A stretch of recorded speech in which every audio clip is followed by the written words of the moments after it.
23 ஆண்டுகளுக்கு முன்பு மாவட்ட ஆட்சியரால் வழங்கப்பட்ட வீட்டுமனை பட்டா இடம் தற்போது ஆட்சேபனை செய்யப்பட்ட இடம் என வருவாய்த்துறையினர் தெரிவிப்பதால் பயனாளிகள் அதிர்ச்சியடைந்துள்ளனர். ராணிப்பேட்டை மாவட்டம் வன்னிவேடு ஊராட்சிக்குட்பட்ட சர்வே எண் 12 ராஜீவ்காந்தி நகர் பகுதியில் 2000வது ஆண்டு சிறப்பு மனுநீதி நாளன்று அப்போதைய வேலூர் மாவட்ட ஆட்சியர் சிவக்குமார் முன்னிலையில் 200 பெண் பயனாளிகளின் பெயரில் இலவச வீட்டுமனை பட்டா வழங்கப்பட்டுள்ளது. அந்த இடங்களில் குடியிருப்பு பகுதிகளை அமைத்து அனைத்து வீத அடிப்படை வசதிகளையும் பெற்று அரசு கட்டணம் மற்றும் வரிகளை செலுத்தி 23 ஆண்டுகளுக்கு மேலாக அவர்கள் வசித்து வருகின்றனர். இந்நிலையில் தங்களுக்கு வழங்கப்பட்ட வீட்டுமனை பட்டாவில் இன்று வரை பட்டா உட்பிரிவு செய்ய முடியாமல் 200 குடும்பத்தினரும் தவித்து வருவதாக தெரிவிக்கின்றனர்.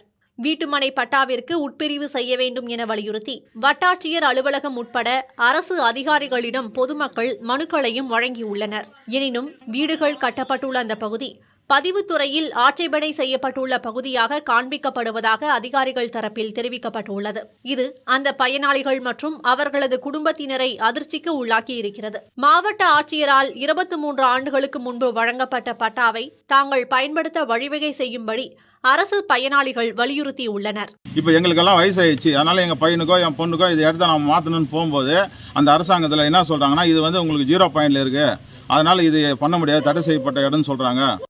இதுக்கான முடிவு எங்களுக்கு அந்த உள்பிரிவை எங்களுக்கு சரி பண்ணி கொடுத்தாங்க. எங்களுக்கு சதவீதத்துக்கு பின்னால் உதவியாக இருக்கிறதுனால நாங்கள் இந்த முயற்சியிலே இறங்கியிருக்கோம். எங்களுக்கு இதெல்லாம் செஞ்சு கொடுத்தீங்கன்னாக்கா ரொம்ப நன்றியாக நல்லா இருக்கும்.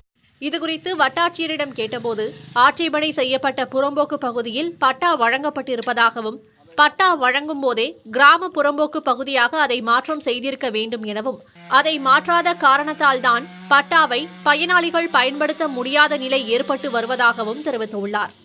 தொடர்ந்து பயனாளிகள் கொடுத்த மனுக்கள் அடிப்படையில் இந்த பிரச்சனையை அரசின் கவனத்திற்கு கொண்டு சென்று அதன் அடிப்படையில் நடவடிக்கை எடுக்கப்படும் என வட்டாட்சியர் தெரிவித்துள்ளார். புதிய தலைமுறைக்காக செய்தியாளர் சரத்குமார்.